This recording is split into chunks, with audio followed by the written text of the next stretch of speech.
ಎಲ್ಲ ವೀಕ್ಷಕರಿಗೆ ನನ್ನ ಪ್ರೀತಿಯ ನಮಸ್ಕಾರಗಳು. 1986ನೇ ಇಸವಿಯಲ್ಲಿ ಸ್ವರ್ಗಸ್ಥರಾದಂಥ BV ಕಾರಂತರವರು ಬಹಳ ದೊಡ್ಡ ಕನಸನ್ನು ಕಟ್ಟಿ ನಮ್ಮ ರಾಜ್ಯದಲ್ಲಿ ಒಂದು 5 ಕಡೆಗಳಲ್ಲಿ ಒಂದು ರಂಗಾಯಣ ಎಂಬುದು ಆಗಬೇಕು, ಆಗಿ ಅದಕ್ಕೆ ಅಲ್ಲಲ್ಲಿಯ ಪ್ರಾದೇಶಿಕವಾದಂಥ ಒಂದು ಸಾಂಸ್ಕೃತಿಕ ಚೌಕಟ್ಟಿನ ಮೆರುಗನ್ನು ಕೊಟ್ಟುಕೊಂಡು ಅಲ್ಲಲ್ಲಿ ಇದು ಬೆಳಿಬೇಕು ಎಂಬುದನ್ನು 1980ರಲ್ಲಿ ಪ್ರಾರಂಭ ಮಾಡಿ ಮೈಸೂರು ರಂಗಾಯಣ ಎಂಬುದು ಪ್ರಾರಂಭ ಆಯಿತು. ಆಮೇಲೆ 5 ಕಡೆಗಳಲ್ಲಿ ಇದು ಆಯಿತು. ಅದು ಮೈಸೂರು, ಧಾರವಾಡ, ಶಿವಮೊಗ್ಗ, ಗುಲ್ಬರ್ಗ, ದಾವಣಗೆರೆಯಲ್ಲಿ ನಡೆದು ಹೋಯಿತು. ಆಯಾ ಜಾಗದಲ್ಲಿ ಅಲ್ಲಿರುವ ಸಾಂಸ್ಕೃತಿಕವಂತ ಶ್ರೀಮಂತಿಕೆಯನ್ನು ಇಟ್ಟುಕೊಂಡು ಜಿಲ್ಲೆ ಸಂಬಂಧಪಟ್ಟ ಪ್ರಾದೇಶಿಕ ಕಲೆಯನ್ನು ನೋಡಿಕೊಂಡು ಒಂದು ರಂಗಭೂಮಿಯಲ್ಲಿ ಹೊಸ ಕೆಲವು ಪ್ರಯತ್ನಗಳು ಆಗಬೇಕು ಎಂಬುದೇ ಆಶೆಯಿಂದ ಇದೆಲ್ಲವನ್ನು ಮಾಡಿದರು.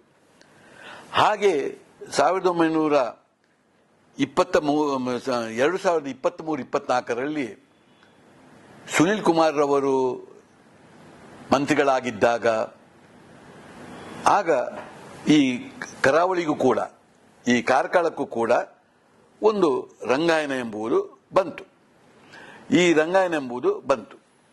ಹೀಗೆ ಬರುವಾಗ ಇಲ್ಲೂ ಕೂಡ ನಮ್ಮ ದಕ್ಷಿಣ ಜಿಲ್ಲೆಯನ್ನು ತೆಗೆಯುವಾಗ ಯಕ್ಷಗಾನ ಎಂಬುದು ಬಹಳ ಮುಖ್ಯ.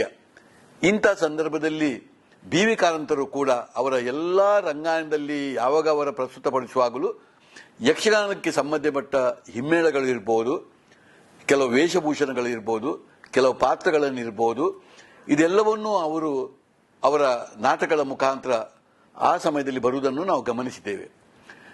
ನ್ಯಾಯಯುತವಾಗಿ ನಮ್ಮ ಕರಾವಳಿಗೆ ರಂಗಾಯಣ ಬಂದಾಗ ಅದನ್ನು ಬರಲು ಕೂಡ ನಮ್ಮ ಮಾನ್ಯ ಸುನಿಲ್ ಕುಮಾರ್ ಅವರು ಬಹಳ ದೊಡ್ಡ ಪ್ರಯತ್ನವನ್ನು ಮಾಡಿ ಆ ಸಮಯದಲ್ಲಿ ಕಾರ್ಕಳದಲ್ಲಿ ಅದು ಕೋಟಿ ಚೆನ್ನೈಯ ಥೀಮ್ ಪಾರ್ಕಿನಲ್ಲಿ ಒಂದು 2.5 ಎಕರೆ ಜಾಗವನ್ನು ಕೂಡ ಅದಕ್ಕೆ ಕೊಟ್ಟುಕೊಂಡು ಅದಕ್ಕೊಂದು 2.5 ಕೋಟಿ ರೂಪಾಯಿ ದುಡ್ಡನ್ನು ಇಟ್ಟುಕೊಂಡು ಬಳಸಿಕೊಂಡು ಇವತ್ತು ಆ ಯಕ್ಷರಂಗಾಯಣ ಎಂಬುದು ಹೆಸರಿನಲ್ಲಿ ಬಂದುಕೊಂಡು ಕಾರ್ಯಪ್ರವೃತ್ತಿ ಹಾಕಿಕೊಂಡು ಈಗ ಬಿಲ್ಡಿಂಗ್ ನನ್ನ ಅಂದಾಜು ಪ್ರಕಾರ ಅದು ಕೊನೆಯ ಹಂತದಲ್ಲಿ ಇವತ್ತು ಇದೆ.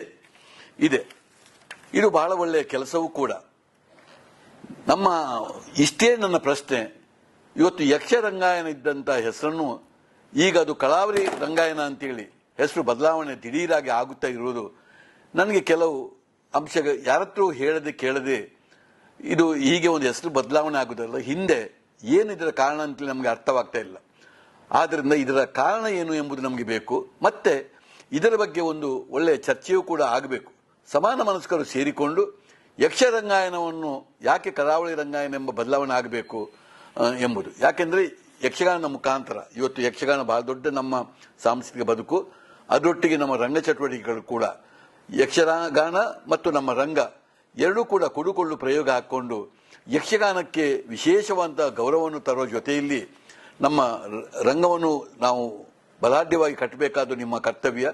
ಈ ದೃಷ್ಟಿಯಲ್ಲಿ ಇದರ ಬಗ್ಗೆ ನಮಗೆ ಸ್ವಲ್ಪ ಯಾತಕ್ಕೆ ಈ ದಿಢೀರಾಗಿ ಇದನ್ನು ಬದಲಾವಣೆ ಮಾಡಿದರು ಎಂಬ ಪ್ರಶ್ನೆ ನಮ್ಮನ್ನು ಕಾಡ್ತಾ ಇದೆ.